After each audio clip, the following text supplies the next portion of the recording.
Hello, everyone. I'm going to tell you a little bit about my story and what I do. I am a coder. Do I look like one?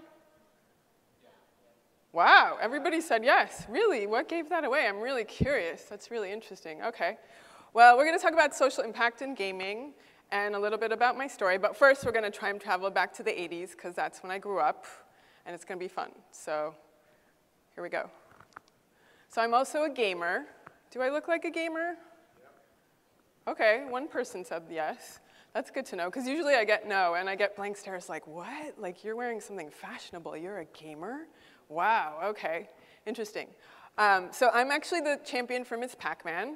I don't know if you guys know there was such a thing, but super obsessed with Nintendo. Can't wait to get the Switch. I think if I do, I probably will stop making games and working and be on Switch all day long. Also obsessed with Atari and super old school, so that's why we took a trip back to the 80s really quick. So I don't know if you guys know, but there's a big issue in the industry right now in the social impact space. Did you guys know there's social impact games? A little bit. So there's a big issue in the space, which a lot of opportunity, and the problem is that we're not getting enough tech unicorns, which we'll talk about a little bit later, but I think you guys know what I'm talking about. So big opportunity, big issue, but huge advantage and a big moneymaker, so we'll talk about it. So here are the facts. And by the way, I got this from the ESA Foundation, so if anybody has any questions or anything, it's on their website. Happy to refer you to them as well. I know them pretty well. So facts. There's a lot of women playing games. And the average age, I don't know if you guys can see this, but it's 37. And there's a lot of opportunities for women and girls, but not enough in the space. And by the way, there's not a lot of research in the space either. I come from a research background, and we'll talk about my story in a little bit as well. But seeing the shift happening, and I'm sure you guys saw what happened at the Golden Globes, there's a lot of opportunity here again. And it's funny, because I was looking at social impact for kids, and the only thing I could find as a meme was this, which I thought was really funny, because it's like talking about being outside, because you normally think like kids that grow up with video games, like I did, didn't play outside, but we actually did both. And that's what I wanted to bring back as well. So does everybody know what social impact means? Yes, so basically it's doing good for the world and also making money as well. So did you know that gaming is also STEM?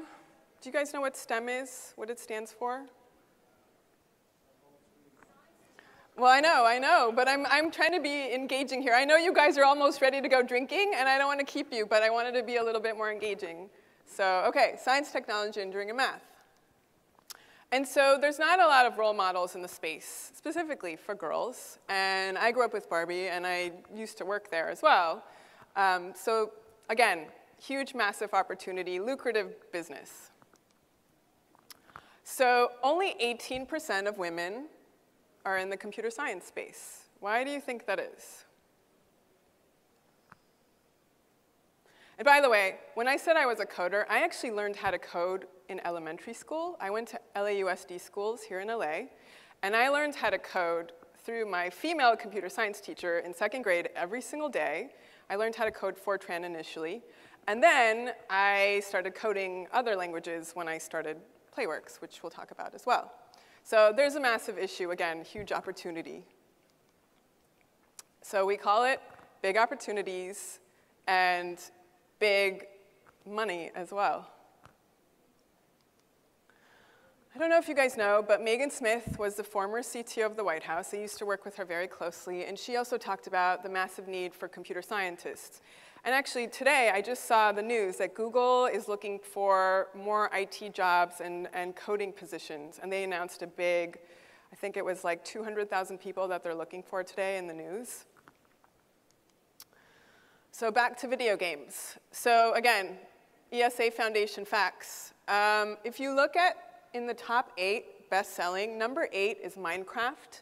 And did you guys know Minecraft has an educational version that won the Social Impact Prize at Games for Change last year?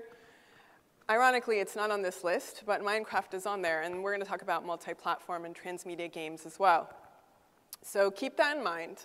And then also, in the lower chart, you'll see the genres that are really big. And again, this is from 2016, so ESA Foundation hasn't updated for last year yet. But if you look at the shooter space, shoot 'em up games are the highest genre of units sold. So that's 27.5%. And if you look at all the other ones, then there's action, role-playing, all the different ones. There's something missing here, which is like mystery, spy, adventure. And like, again, huge opportunity in the space. So the movement that's happening right now, I think you probably know, it's called Time's Up. Oprah started a little bit of it last week if you watched the Golden Globes. And there's a big, massive, lucrative opportunity for girls in the space, especially in the social impact space. So time's up. And then there's the hierarchy of gamers that we all know about, which is multi-platform, which is the top monarchy. That's the PC games, the console games, and the mobile games, and they're all doing phenomenally well. Now, again, going back to Minecraft, it's interesting to point out that Minecraft EDU has so many different things in terms of curriculum, in terms of gaming, in terms of YouTube followers. There's a whole multi-platform transmedia experience happening there. And it's all about social impact. So I was doing research on all this and finding that the games that I grew up with, which are also multi-platform and transmedia, and Nancy Drew and Carmen Sandiego have been around for a million years, technically. Carmen Sandiego now has a new show coming out with Netflix. Nancy Drew has been going strong, pretty strong, for a really long time with TV show, multi-platform movies and books and everything. So it's not just about gaming, it's about the bigger brand and the message. And then, interestingly enough, when I was doing research on Minecraft again, did you guys know that Steve Carell is starting in the movie that comes out next year? It's slated for 2019, the Minecraft movie. So again, multi-platform and also social impact with the Minecraft EDU, which is really interesting. So now back to me. I grew up watching this movie, Big, and it changed my life. Do you guys know this movie? Has everyone seen this movie? I think I see everyone's head shaking. Okay, good, so you know what I'm talking about. I don't need to explain it to you. So that was what I wanted to do when I was little. I was like, I can't wait. I want to be like Tom Hanks in the movie Big. This is my story. I want to make it happen. So this is what happened. I started with a dream, but be careful what you wish for because I got what I wanted, and then I didn't know what to do with myself. So worked at Mattel on Barbie through an informational interview, worked in market research, and then worked on Bratz. Started the research department at MGA, and then was the brand manager for Bratz. And then I had an existential crisis because parents would come in all the time and complain about how they weren't positive role models for their daughter. And I was like, I don't understand. I got the corner office, I got the toys, I got everything I ever wanted. What do you mean they're not positive role models? Like, this is all I ever wanted. This is my dream. And now I like can't stand going to work. It's not fun anymore. So I started doing a lot of research and luckily ran into this guy. You guys know who Deepak Chopra is? Everybody? Okay, good. So in 2005, I ran into him. I guess it wasn't a coincidence. It was serendipitous because I started questioning, like, what am I doing on this planet while I was having an existential crisis. And when I ran up to him, I said, I have $1 million question for you. And he said, what is it? Mind you, again, I didn't know who he was at the time. This is in 2005. And I was, like, stuck in my toy world. So I ran up and I said, what do you do when you get your dream? And he was like, you have to give back. And I was like, I volunteer my time, I give money to charity, I do all that stuff. What do you mean? He was like, no, trust me, you'll figure it out. I was like, okay. I have give back. Okay, so 2 big words that started my social impact quest. And then I ran into this guy, Simon Sinek. Do you guys know who this is? Okay, so I highly recommend that you look him up if you don't know who he is. He's awesome. This is his first book that he wrote, and I went to the book signing. It was like with 20 people at a friend's place in LA. And I asked him the same question. I said, what do you do when you get your dream? Because I don't know what to do with myself. And he was like, you have to give back. And again, what's your purpose and why? And I was like, why is everybody giving me a clue, but no like straight answers? I don't understand. But I started connecting the dots. And if you guys watched the Steve Jobs commencement speech, you know what I'm talking about when he talks about like he did calligraphy and like Japanese and all these different things. And then in hindsight, he was on this quest. So that's technically, I'm on the yellow brick road, where I had to have faith. I wish I had those red glittery shoes. I do have glittery shoes, but they're not the same. So I had to have faith.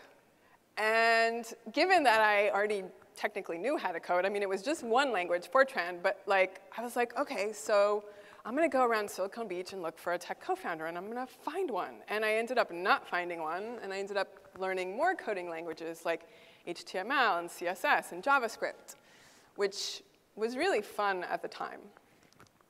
So that's how Whiz Girls Academy was born. So technically, I have two startups. One is Playworks, which is we create educational games geared towards girls. We're girl-focused, boy-inclusive. And Whiz Girls Academy is where we do coding camps and hackathons. And we just did a big hackathon for the LA Sparks, which is the WNBA women's team in collaboration with NBA. And that's where I used to work very closely with the old Obama administration. So when I was looking at what's available in the social impact space for kids, I was like, okay, so we're going to do something really different where we teach the kids how to code, and we're focused on inner city kids. So we do meditation and yoga and basketball with Michael Jordan and dancing with Lady Gaga and healthy eating and trips to SpaceX and Google and connecting the kids to future careers. So it's building a pipeline in the space for them. So that's the Healthy Balanced Digital Lifestyle, which is Whiz Girls Academy. And so on the yellow brick road, I've been to that White House 8 times. I can't believe it. If you told me when I was a little kid I would even go there once, I would have probably laughed in your face.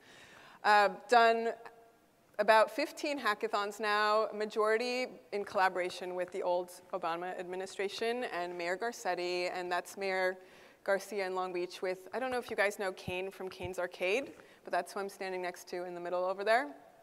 So we've had about 3,500 people come through our program ever since the August of 2013, and it's been something I never, ever planned. I was just planning on doing the gaming side, but then the whole social impact and transmedia stuff really took over, and it really took over everything.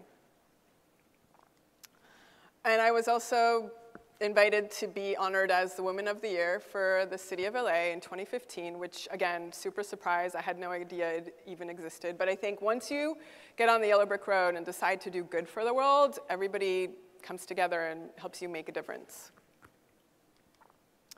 And most recently, I was just invited to do a promo commercial for TJ Maxx and This Is Us, the show on TV and NBC, which, again, if you told me I would do all this stuff, I probably would have laughed and said, what are you talking about? I just want to do something good in the world and give back and make a difference like Deepak Chopra told me to. So now I ask you, what do you want to do? But first, my 2 cents. So the quote that I absolutely love is, be the change you wish to see in the world. And that's Gandhi, of course.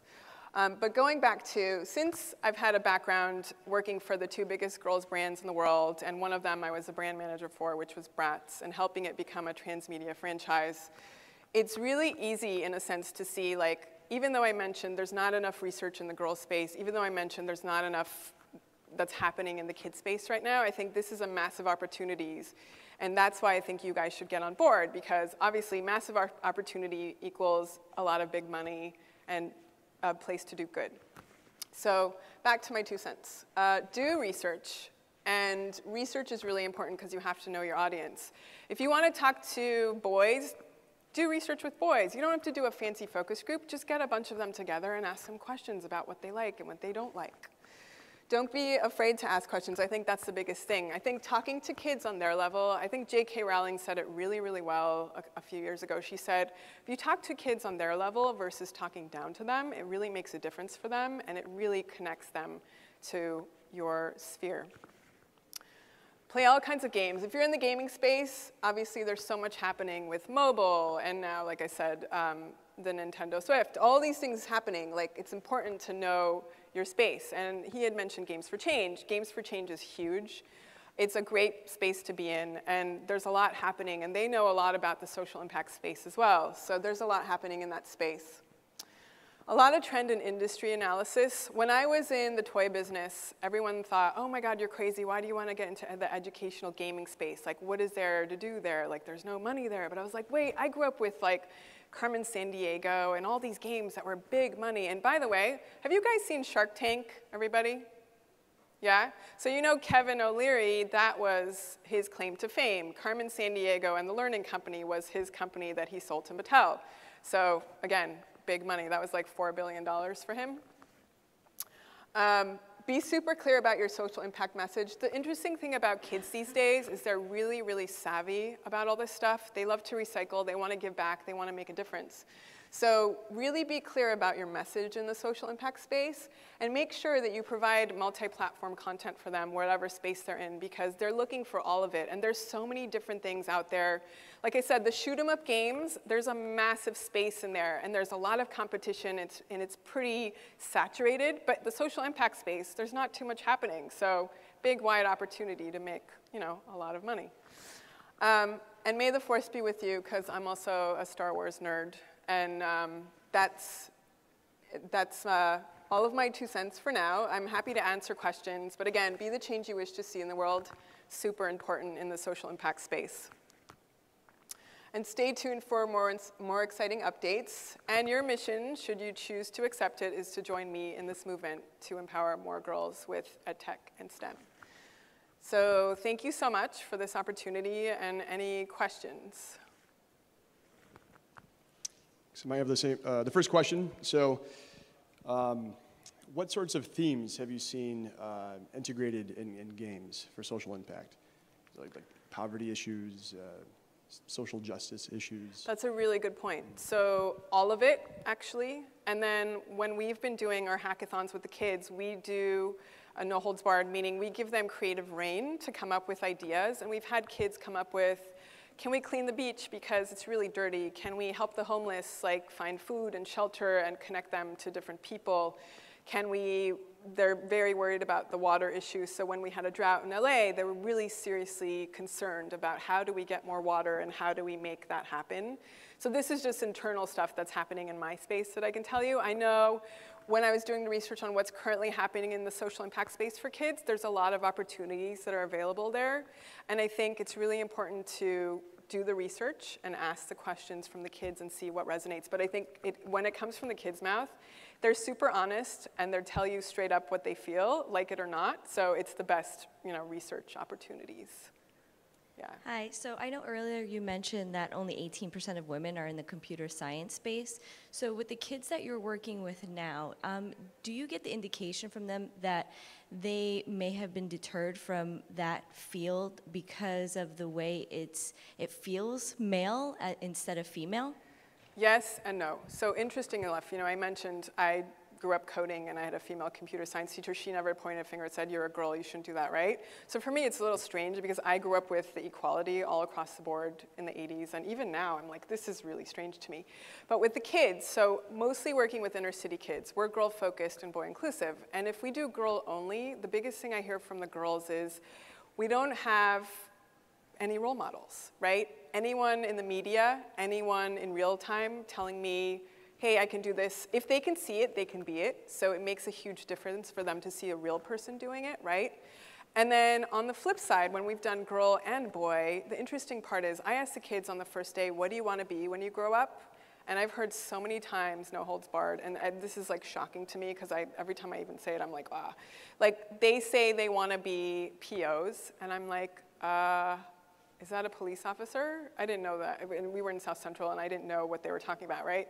So I went to the librarian, and I said, what is this going on here? What's a PO? And she was like, well, that's a probation officer. And I was like, wait, what? This is like 2016, and they want to be a probation. I know we're in South Central, but like we got to get out of their cultural, societal norms, right?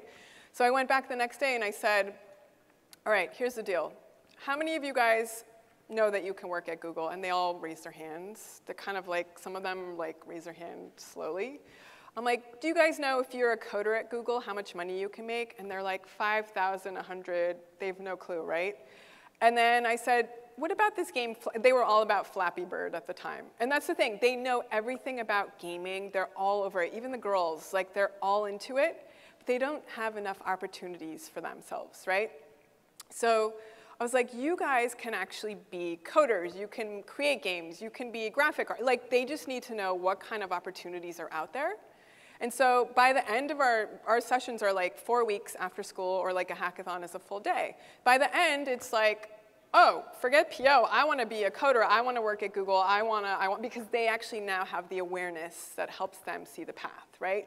Before, it's like they're just being told certain things, or they're being in the environment, which doesn't necessarily like fulfill their needs or what they want or their dreams. But again, I'm, I think, an anomaly because I grew up a certain way and it was just normal back then. So for me, all of this stuff is like very strange. It's like, wait, what are we talking about here? Like, just a normal thing, we're all doing this together. Why are we pointing fingers and saying girls should do this, boys should do that? Thank you. Mm-hmm.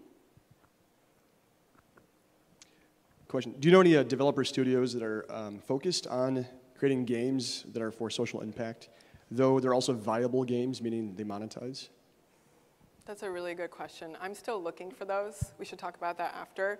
But I think Minecraft EDU has really shaken the space. I know they're not part of Minecraft, but they're still connected somehow, and they're doing a lot with the whole transmedia experience and changing the game. So we should talk about that.